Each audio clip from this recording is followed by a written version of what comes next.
दोस्तों आज बात करेंगे कि तालिबान के खिलाफ एकमात्र लड़ने और उसको टक्कर देने वाले पंजशीर में स्थित नॉर्दर्न अलायंस क्या है और भारत ने नॉर्दर्न अलायंस बनाने में क्यों अपनी भूमिका निभाई। और दोस्तों बात करेंगे कि ताजिकिस्तान में अपना खुफिया एयरबेस कब और कैसे बना, जिसके डर से पाकिस्तान और चाइना आज तक भी खौफ खाते हैं। तो दोस्तों ये सब जानने के लिए बने रहिए हिंदी के फैक्ट्री के यूट्यूब चैनल पर। दोस्तों पहले आपको बता दें ताजिकिस्तान में बनाए गए हमारे एयरबेस को, उससे पहले हम थोड़ा सा आपको ताजिकिस्तान के बारे में बता देते हैं। दोस्तों ताजिकिस्तान मध्य एशिया में एक भूमि से घिरा देश है। यह सोवियत संघ यानी कि आज के रूस का हिस्सा हुआ करता था, जिसे 1991 में जब सोवियत संघ के टुकड़े हुए थे उनमें से एक देश ताजिकिस्तान भी था। आज भी रूस द्वारा इन देशों की सीमाओं की रक्षा की जाती है, जैसे अमेरिका जापान की सीमा की रक्षा करता है, या हम कहें भारत द्वारा भूटान की सीमा की रक्षा की जाती है, वैसे ही रशिया द्वारा ताजिकिस्तान की रक्षा की जाती है। तभी तो इसकी सीमा से लगे देश अफगानिस्तान में मौजूद तालिबानी ताजिकिस्तान में घुसने की कोशिश तक नहीं करते। दोस्तों अब बात करें हमारे प्यारे भारत की, तो जिसने पूरी रणनीति के द्वारा आज से 25 साल पहले ताजिकिस्तान में फारखोर एयरबेस यानी कि अपना युद्धक एयरबेस स्थापित किया था। जी हाँ दोस्तों, फारखोर एयरबेस के अलावा आईनी एयरपोर्ट और आईनी एयरबेस का भी निर्माण कर भारत से बाहर अपना पहला खुफिया युद्धक एयरबेस स्थापित कर इतिहास रचा था।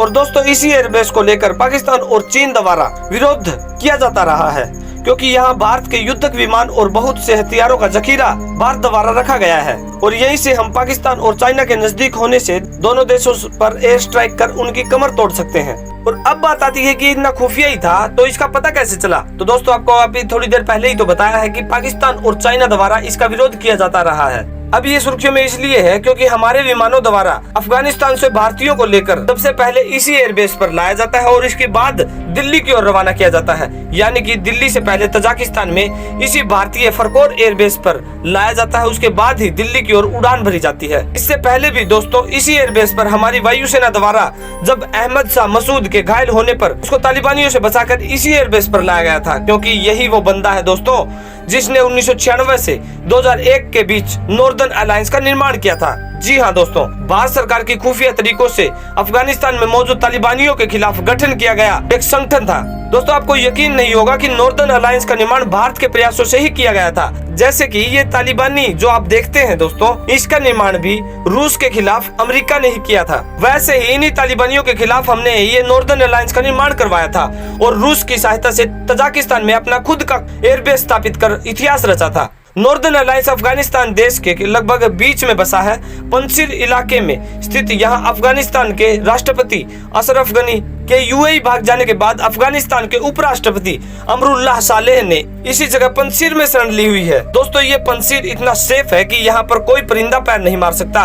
इसकी खूबी यह है कि यहाँ पे चारों ओर पहाड़ियां हैं और पंजशीर बीच में बसा है। और नॉर्दर्न अलायंस के लगभग 1.5 लाख लड़ाके इन्हीं पहाड़ियों में गात लगाए बैठे रहते हैं। आज तक अमेरिका की हिम्मत नहीं हुई यहाँ पर हमला कर देने की। यहाँ सिर्फ एयरपोर्ट से ही हमला किया जा सकता है।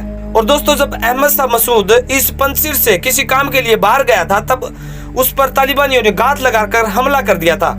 उसी समय भारतीय वायुसेना को खबर लगी और इस घायल को बचाकर ताजिकिस्तान में स्थित हमारे एयरबेस पर लाया गया था। दोस्तों इंडिया द्वारा ही नॉर्दर्न अलायंस को बारूद, हथियार, आर्थिक सहायता दी जाती रही है। अभी कल की ही दैनिक भास्कर की एक न्यूज रिपोर्ट आपने भी देखी होगी कि ताजिकिस्तान से 3 हेलीकॉप्टर हथियार लेकर पंजशीर पहुंचे हैं। इस न्यूज से आपको ये समझ में तो आ ही गया होगा कि ये हथियार किसने भेजे हैं। जी हाँ दोस्तों, ये हथियार जाहिर सी बात है भारत ने ही भेजे हैं। भारत ने ताजिकिस्तान के जरिए ये हथियार पंजशीर को भेजे हैं, यानी कि नॉर्दर्न अलायंस 2.0 को भेजे हैं, जिससे और देशों को लगे कि ये मदद ताजिकिस्तान द्वारा की जा रही है। अभी तो दोस्तों 3 हेलीकॉप्टर ही गए हैं। ये सिलसिला तब तक जारी रहेगा जब तक कि पूरा तालिबानियों का खात्मा ना हो जाए। 2001 के बाद अमेरिका सैनिकों के आने के बाद नॉर्दर्न अलायंस सरकार में मिल गया था और अब अमेरिका के अफगानिस्तान से जाने के बाद तालिबानियों के खिलाफ ये फिर से खड़ा हो गया है। अब अहमद शाह के बेटे अहमद मसूद द्वारा नॉर्दर्न अलायंस 2.0 बनाया गया है। जी हाँ दोस्तों, आपने सही सुना।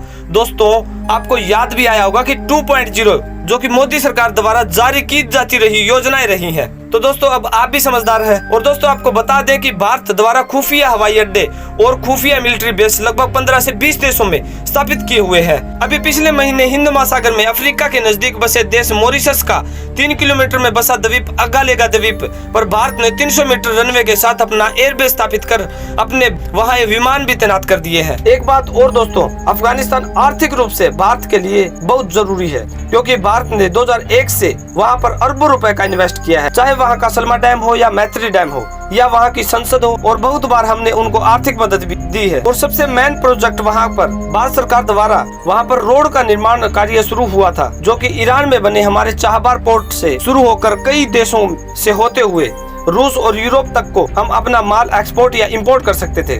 और हम इसी प्रयास से हम आगे बढ़ रहे हैं, तभी तो हमने पंचशील में स्थित नॉर्दर्न अलायंस 2.0 को आर्थिक मदद देने का वादा भी किया है। तो दोस्तों ऐसी ही वीडियो के साथ फिर मिलेंगे। थैंक्स दोस्तों, थैंक्स फॉर वॉचिंग वीडियो।